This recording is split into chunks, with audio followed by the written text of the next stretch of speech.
것이고 하나님께서 우리에게 더 큰 은혜를 주실 것이 아닌가 이런 생각을 가지고요. 한국 교회도 지금 오늘 사실은 어떤 교회는 예배를 다 같이 드려야 된다. 어떻게 국가적인 차원에서 예배를 드리지 못하게 하는가? 그건 하나님의 뜻이 아니다. 이런 분들도 있고 아닙니다. 그래도 오늘 이 병균을 일단 막아야 되니까 사람이 많이 모이는 것이 그만한 게 좋습니다. 이런 의견이 양분되어 있어요. 근데 이걸 뭐 옳다 그러다 이렇게 생각할 것이 아니라 여러분 제가 이 상황을 한마디로 이렇게 정리할 수 있어요. 뭐라고 말할 수 있느냐면 그런 걸 여러분 맞아요. 우리는 죽어도요 예배를 누가 못 드리게 하면요 목숨을 걸고라도 예배를 드려야 되는 거예요.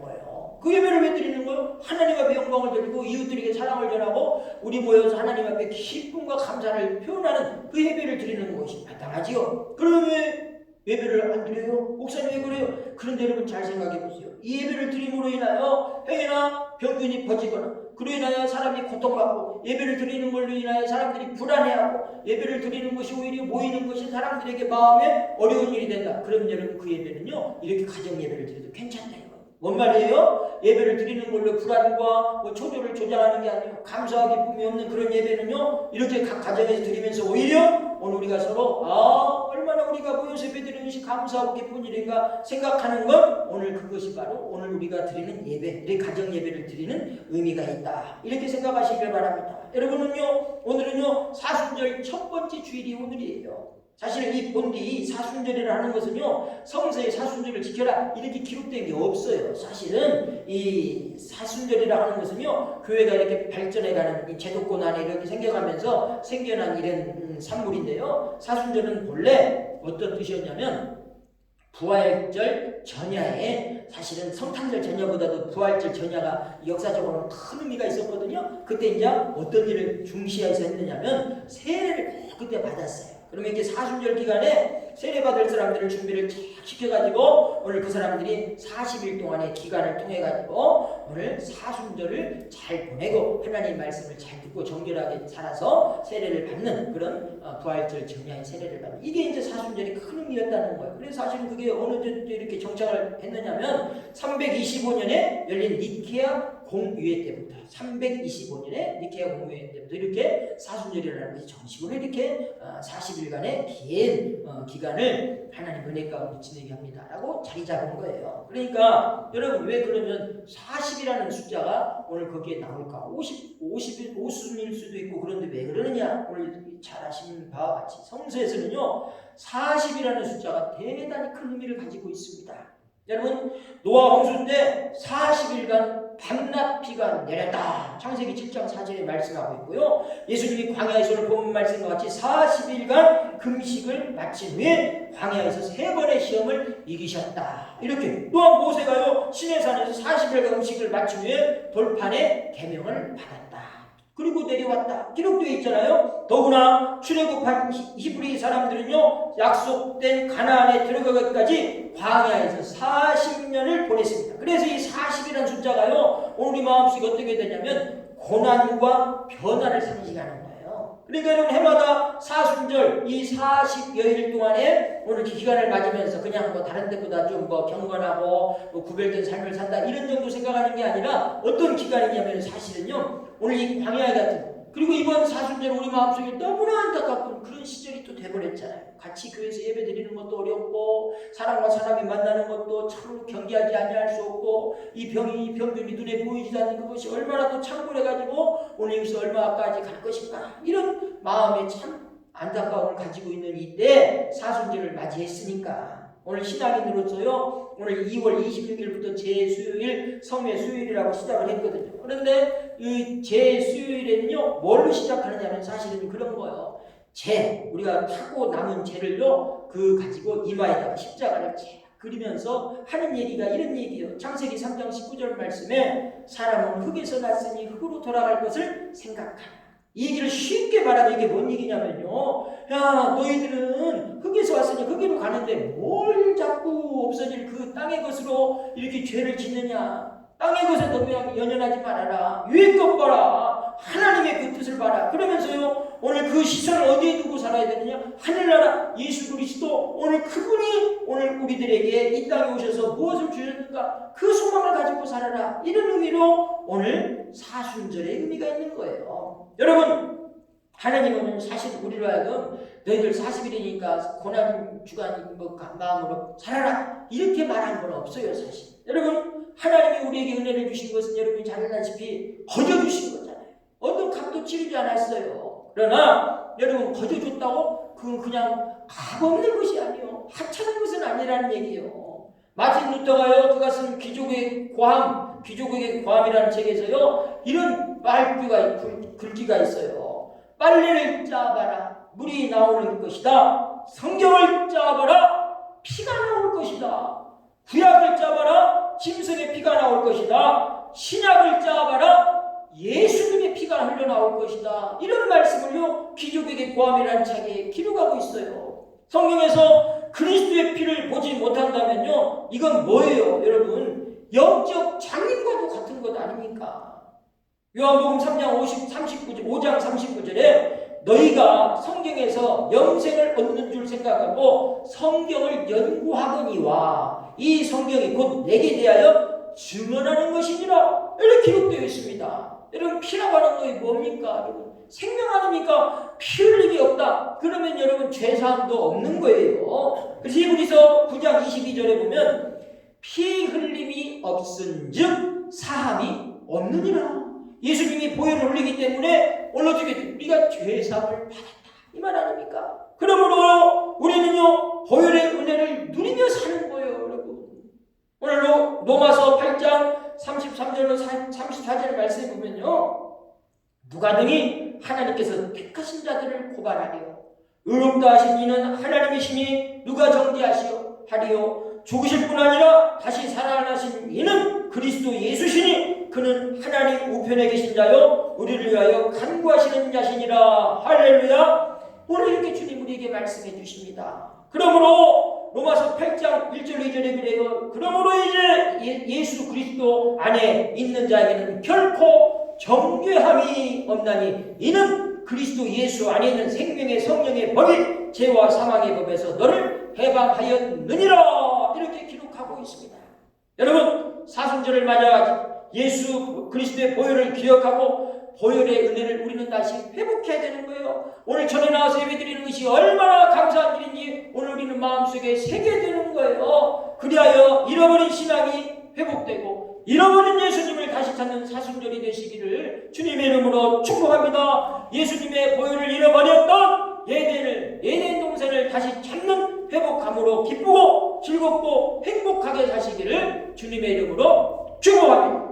자, 우리는 좀 더 지극히 은혜에 도달하기 위해요 시련의 광야를 지금 지나야 할 뿐만 아니라 유혹의 강물을 건너야 되는 거예요. 여러분, 이런 것 아닙니까? 사실은요 이게 얼마나 시련이에요. 오늘 우리 주님의 전에 나와서 같이 예배를 못 드린다. 오늘 형제자매가 오늘 그래도 일주일에 한 번, 적어도 일주일에 한 번 나와서 하나님 앞에 찬양하고 예물 드리고 주께 영광 돌리는 그 예배를 못 드린다. 이런 시련이 우리에게 언제 또 있었습니까? 아니, 앞으로도 절대 있어서는 아니 됩니다. 그런데 여러분 잘 생각해 보십시오.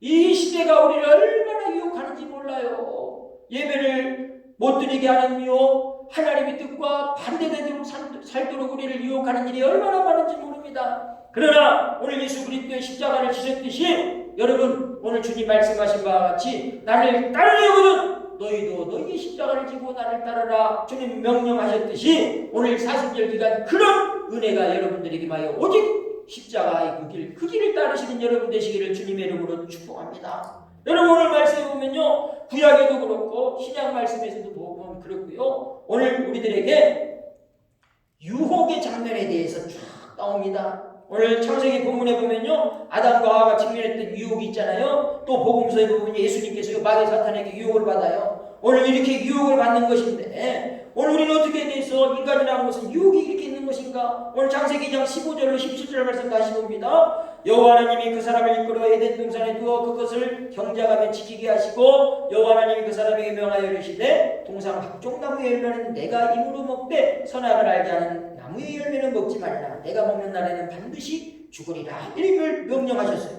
하나님은요 모든 것을 우리들에게 넉넉하게 허락해 주시면서 단 한 가지 선과 악을 알게 하는 나무의 열매는 먹지 마라 하셨어요. 이 먹지 마라 하는 그 열매가 특별히 귀해서, 아니 하나님만 그걸 혼자 그냥 잡수기 위해서 그렇게 말씀하신 것이 아니에요. 이건 뭐냐면 하나님이 만들어낸 우리 인간이 선과 악의 기준을 자기 안에 두고 자기 중심적으로 행동하지 말라 이런 거예요. 여러분 오늘날도요 세상 시끄러운 게 뭐예요? 이 사람이 저 사람 보고 잘못했다고, 저 사람은 이 사람 보고 네가 잘못했다고. 여러분 판단의 기준이 여러분 솔직히 있어요? 여러분 오늘날도 뭐 판관이 있고 뭐 검사가 있고 뭐 재판을 하고 막 그런데 여러분 솔직한 얘기로 사람이 내리는 판결이 어디 100% 정확하던가요? 여러분 너무나 잘 알잖아요. 죄 없는 사람에게 살인죄를 쥐어가지고 몇십 년 동안 그냥 감옥 생활 하게 하다가 나중에 진범에 잡혔다는 얘기를 우리 귀에 들려온다 이 말이에요. 어떤 사람은 진짜 죄가 있는데도 세상에서는요 그 사람이 너무나 뭐 권력과 부를 가졌다는 이유로 그냥 그 사람에게는 동일하게 죄를 씌우지도 않는 그런 이상한 구조적으로 사는 거예요. 왜 그래요? 사람은 그렇다 이거예요.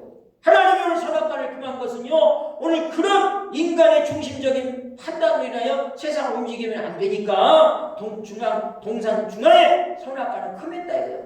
그러나 불안하게도 첫사람 아담은요 선악과 열매를 먹어버리잖아요.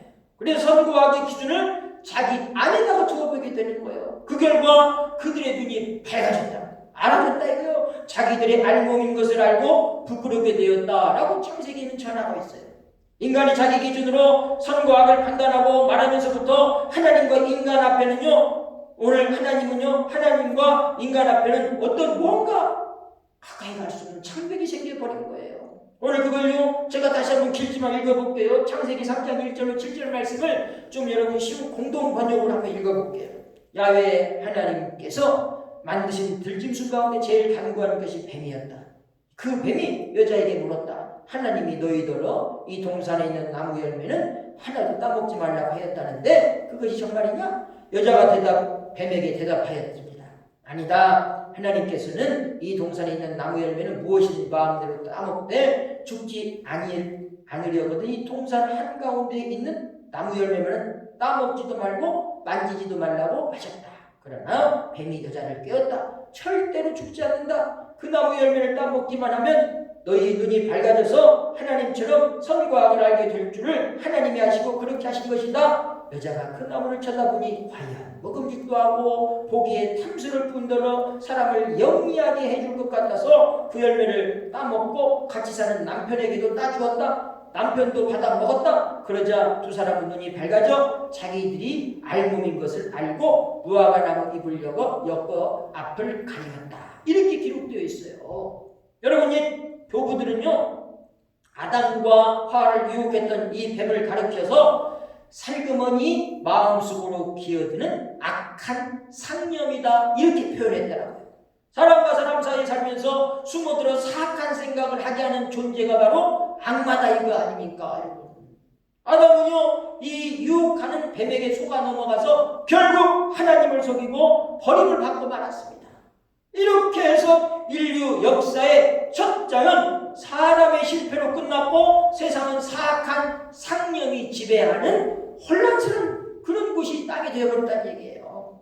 여러분 나본의 문은 닫혔습니다. 사람의 평화는 깨어졌습니다. 사람으로 죽음을 등에 짊어지고 살아갈 수밖에 없게 만들어버렸습니다. 사단이란 단지 어둠을 가득 품은 슬프고 허무한 존재일 뿐이지 그에게는 절대 소망이 없었습니다. 마귀가 사람을 유혹하는 이야기는요 비단 창세기에만 있는 게 아니에요. 욥기에도 여러분 잘 알다시피 동방의 의인 욥을 시험했던 것은 하나님이 아니잖아요. 하나님 앞에 오늘 허락을 받은 마귀였다 이것 아닙니까? 오늘 마귀는요 힘들고 어렵게 오늘 인간을 만듭니다. 모든 것을 잃게 합니다. 그러나 여러분 하나님을 의지하는 자 마귀를 이기고 승리하는 것 아닙니까?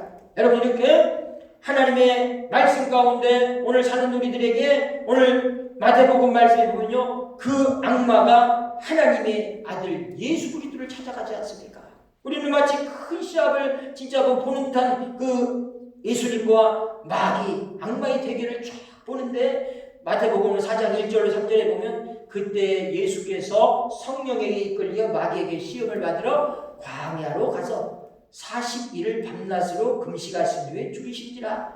시험하는 자가 예수께 나와서 이르되 만일 내가 하나님의 아들이거든 명하여 이 돌들로 떡덩이가 되게 하라. 아이고 마귀가요 오늘 예수님 앞에 낸 질문이요 마귀가 첫 번째로 예수님을 유혹하죠. 그게 뭐예요? 내가 정말 하나님의 아들이라면 이 돌들에게 명령해서 똑똑이가 되게 하라, 이 말이잖아요. 내가 정말 하나님의 아들이다. 그러면 너희가 어떻게 지금 이곳에서 광야에서 왜 굶냐? 네가 하나님의 아들이면 그럴 필요가 있느냐? 이건요 사실은 우리가 보면요 실질적인 얘기잖아요. 예수님은요 진짜로 광야에 40일 굶으셨다 이 말이에요. 그럼 하나님의 아들이 왜 그런 고난의 길을 택하냐 이 말이에요. 밥도 많이 잘 먹고 뭐 편안하게 살다가 하나님의 아들로서 역할을 하도 되는데 왜 그런 일이 있느냐 이거예요. 지금 여러분 오늘도 우리도요 이런 것을 잘 한번 생각해 보시기 바랍니다. 사실 우리도요 사정이 다시 말하면 내가 사는데요 힘든 일이 생겨요. 이게 뭐예요? 예배도 못 드리고 뭐 교회가